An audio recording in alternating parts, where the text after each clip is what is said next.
Vamos falar sobre Fleabag. O canal foi mais direcionado pra filmes mesmo, é uma coisa que eu tenho levado muito como hobby ultimamente, mas séries curtas e alguma série que eu tiver muita vontade de falar, eu vou trazer aqui pro canal. Eu não tenho interesse de falar em outras séries, por mais que eu goste muito, mas eu quero focar mais em filmes. Só que como eu fiquei com um foco enorme em Fleabag esses tempos, porque eu assisti recentemente, eu queria muito trazer pra vocês essa conversa sobre essa série. Eu achei muito incrível, então aqui estamos um vídeo só sobre Fleabag. Tô realmente muito animada pra falar sobre. Eu tava guardando esse assunto há um tempo, fiz anotações e tudo, porque eu realmente queria falar sobre. Fleabag conta sobre uma mulher que a vida dela é um pouco conturbada. Ela é uma pessoa não negativa, mas parece que as coisas ruins sempre acontecem com ela. Ela tem uma família, né? Ela tem uma irmã mais velha, tem o pai e a mãe morreu. Não deixou muito explícito, mas faz alguns anos que a mãe morreu. Sabe, as coisas dão muito ruim pra ela, mas ela também é uma pessoa super viciada em sexo. Ela não tem uma relação boa com a irmã dela, ela não tem uma relação muito boa com o pai dela, não tem uma boa relação com a madrasta dela. Ela vive num relacionamento que não agrega em nada na vida dela. Uma das coisas que eu mais achei interessante não logo de começo, porque eu não percebi, eu percebi só quando acabou a série. Eu perguntei qual que era o nome da personagem principal, né? Eu fiquei, eu não lembro. No geral, eu não lembrava muito os nomes de todos os personagens, mas em principal, por conta dela ser a personagem principal, eu já não sabia o nome dela. E aí, sabe quando você tem aquela impressão que você só deixou passar alguma informação? Mas na verdade era realmente uma questão que a produtora da série quis trazer, que era não dar um nome à principal. Ela não tem um nome. Então, nas reviews vocês podem até ver, quando as pessoas vão falar sobre a série, eles chamam a personagem principal de Fleabag. E outra coisa que eu achei muito interessante, que foi pesquisar o significado de Fleabag, que é uma pessoa desprezível.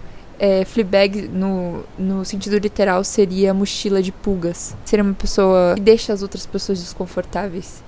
E isso representa muito a personagem principal, que ela é uma pessoa assim. Ela é uma pessoa desagradável, é isso que o nome da série quer dizer. A gente vai acompanhando a vida dela, acompanhando uns traumas da vida dela. Essa parte de deixar a personagem principal sem nome seria um jeito de você fazer o telespectador se identificar com a personagem. Mas eu senti não isso só como a personagem, mas com os vários acontecimentos durante a série, porque eu não me apeguei muito aos nomes, então eu senti muito isso.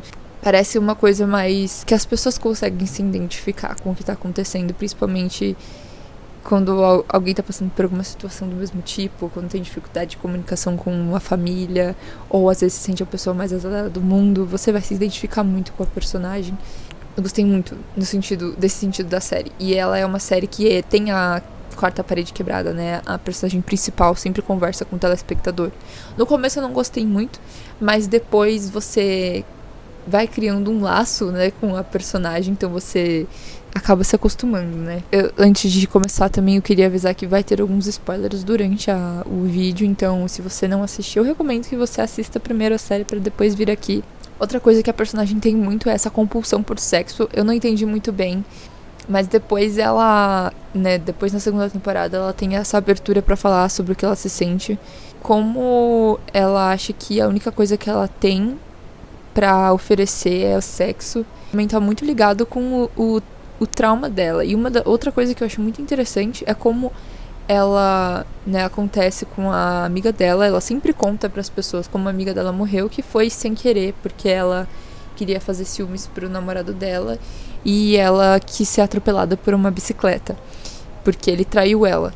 E ela conta isso várias vezes e depois a gente descobre que o namorado da amiga dela traiu ela com a Fleabag, né, que é como a personagem principal.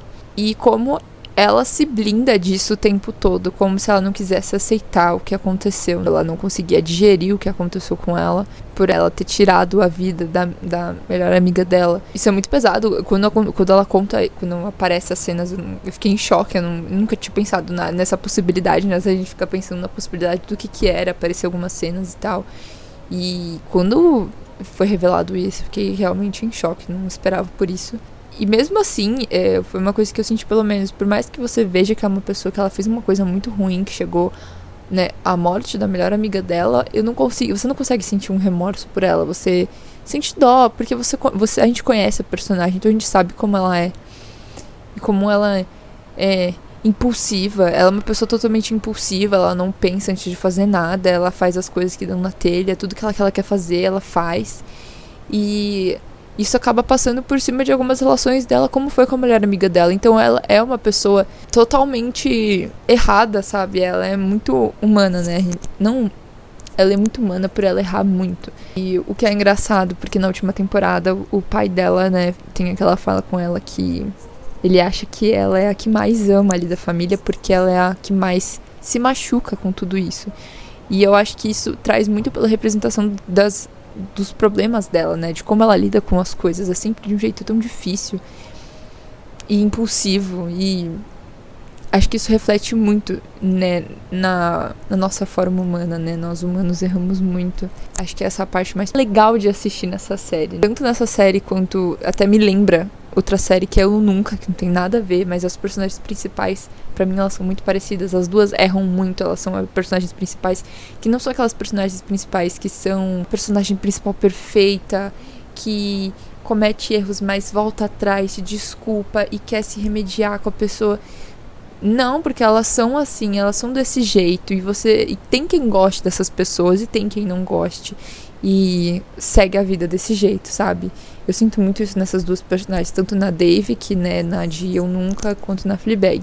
Uma coisa que torna a série muito mais autêntica. E aí eu queria também agora falar um pouco sobre os personagens, né, individualmente, né? A gente tem a irmã dela, que é uma das personagens mais interessantes durante a série, porque a gente observa como a vida dela é totalmente diferente da Fleabag. Ela tem um marido há anos, ela mora numa casa muito diferente da irmã, ela tem um trabalho fixo, ela tá se crescendo dentro do trabalho dela, ela tem uma vida totalmente diferente da irmã, elas vivem em realidades totalmente diferentes.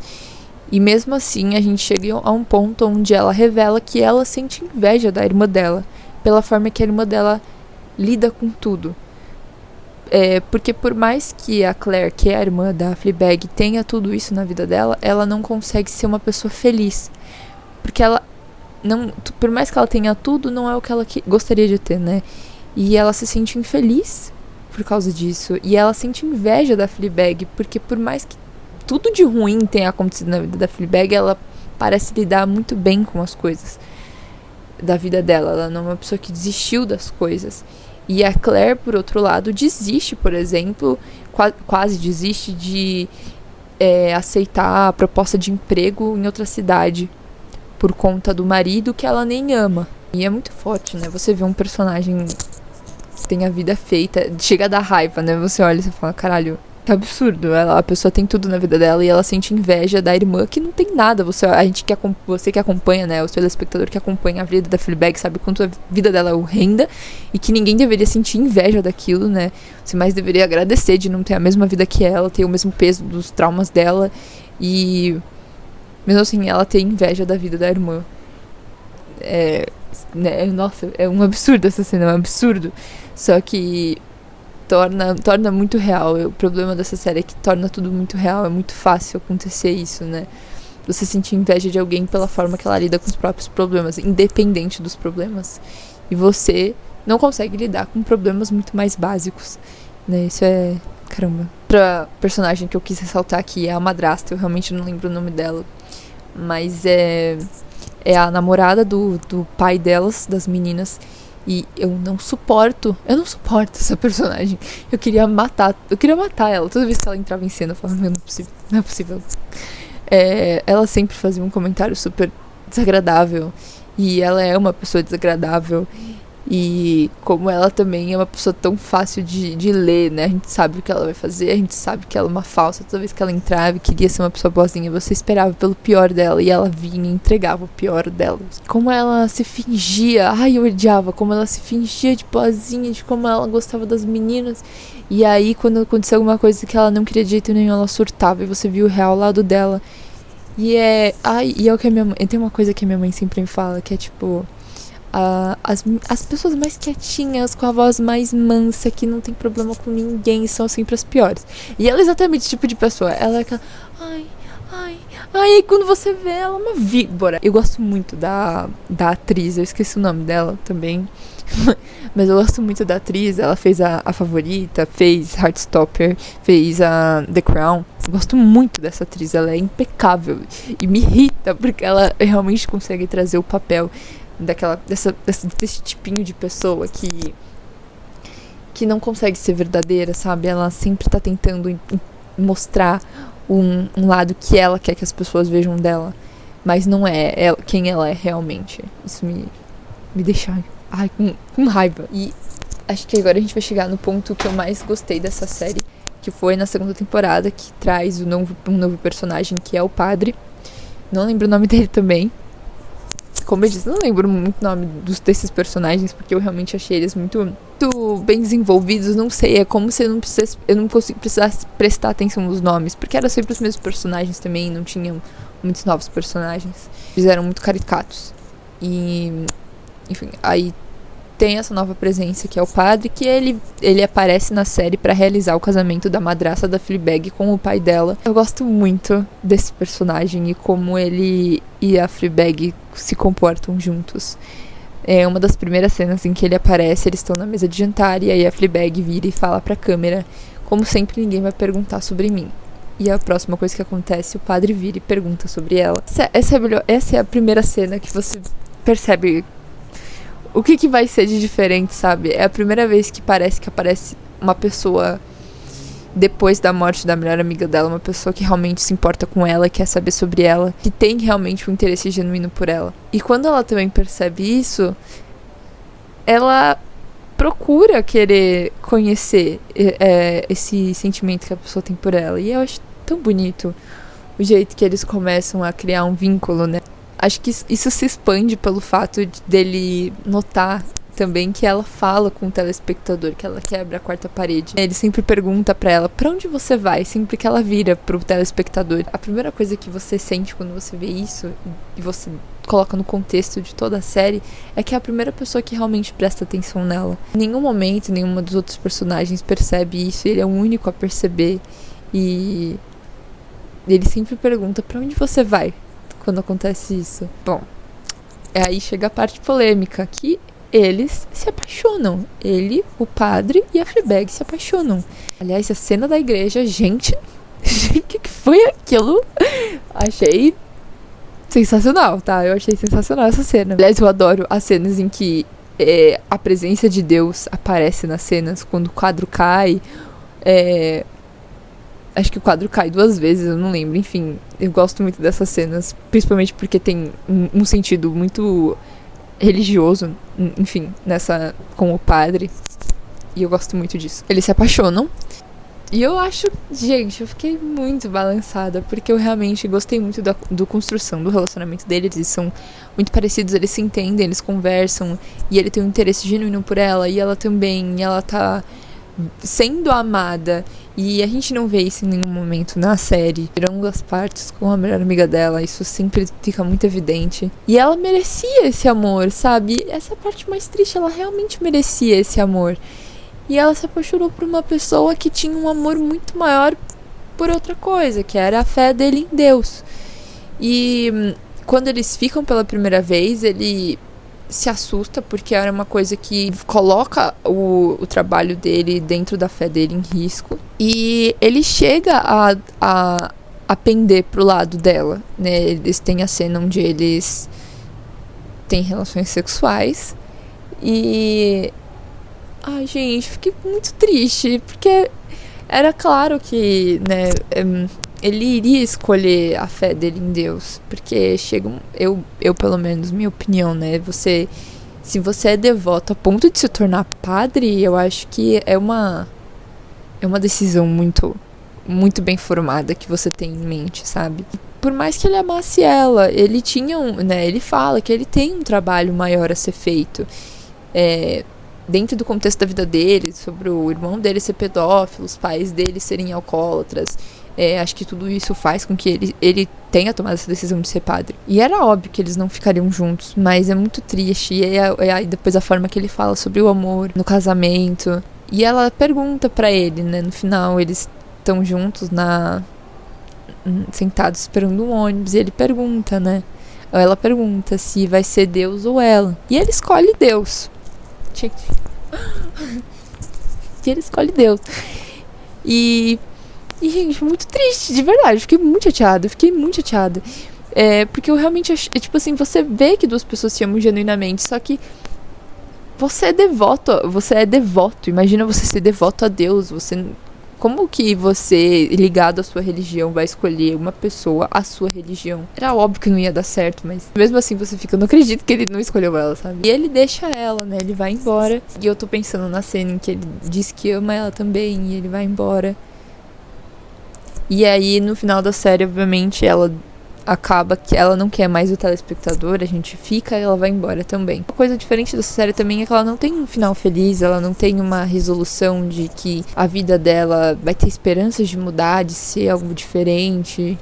Não, porque a vida não é assim. A gente vive de altos e baixos e eu acho que é exatamente isso que a série quer mostrar. A vida dela melhora um pouco depois na segunda temporada, mas ainda assim existem os contras. Vai passar? Pode ser que passe, mas às vezes também não passa. E pelo menos o que eu vejo é que eu acho importante ela ter deixado, né, o telespectador pra trás. Ela se sentia tão sozinha que ela falava com a gente, sabe? Era essa sensação que eu tinha. E quando ela tava com ele, parecia que ela falava menos. E parecia que ela tava se importando com outra coisa sem ser a solidão dela. Só de pensar eu fico com vontade de chorar, porque realmente é muito triste. Eles eram fofos, sabe? Aquela coisa de, é uma gêmeas que não ficaram juntas, era exatamente isso. Uma coisa que eu fiquei pensando muito, porque quando eu assisti essa série, na verdade, estava acontecendo também o Conclave, e eu fiquei viciada no filme do Conclave, gente, eu adoro esse filme, muito bom. E, enfim, eu tava viciada no filme do Conclave, e aí veio o Conclave, e aí, né, veio a morte do Papa, e veio tudo isso, e aí eu assisti essa série e tava falando sobre padres. E eu fiquei refletindo muito sobre esse ponto do padre se apaixonar, né, e eu fiquei pensando muito nisso, tipo, eu nunca tinha parado pra pensar como que os padres lidam com essa parte do celibato. Na verdade, eu descobri que o celibato não se resume a apenas relações sexuais, ele também abrange pra relacionamentos, tipo namoro ou qualquer outra coisa. Casamento. A pessoa não pode casar. Eu achava que celibato era só sobre a relação sexual, mas na verdade não, eles não podem se relacionar de jeito nenhum com ninguém. E cara, eu fiquei pensando o quão difícil isso deve ser, tipo... Imagina você não poder estar com alguém que você ama, porque por mais que você seja devoto a Deus, tipo, ser devoto não impede você de amar ou de você sentir alguma atração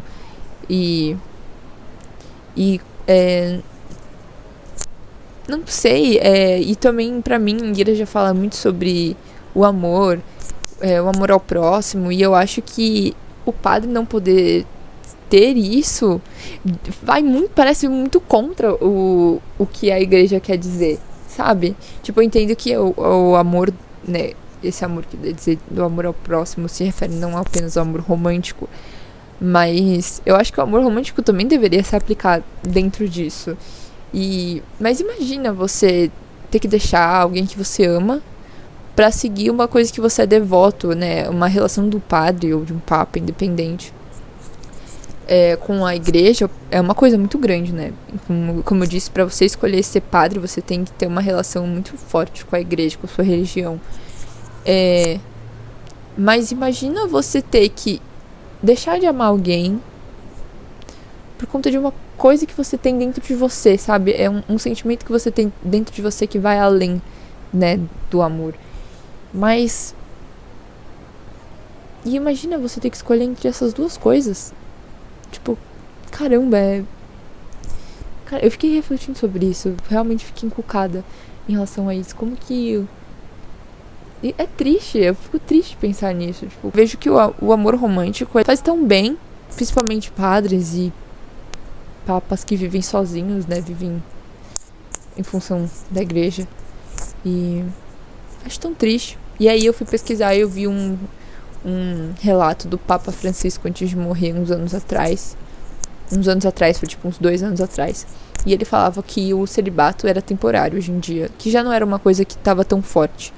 Então talvez, quem sabe, os papas e padres possam se relacionar daqui a alguns anos.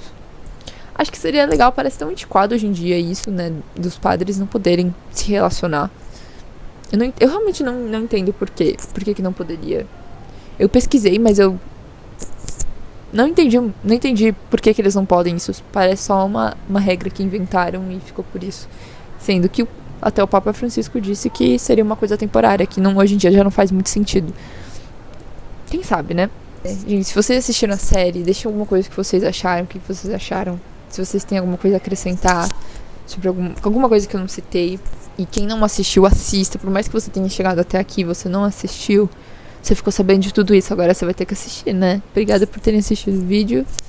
E é isso, até o próximo vídeo. Beijos!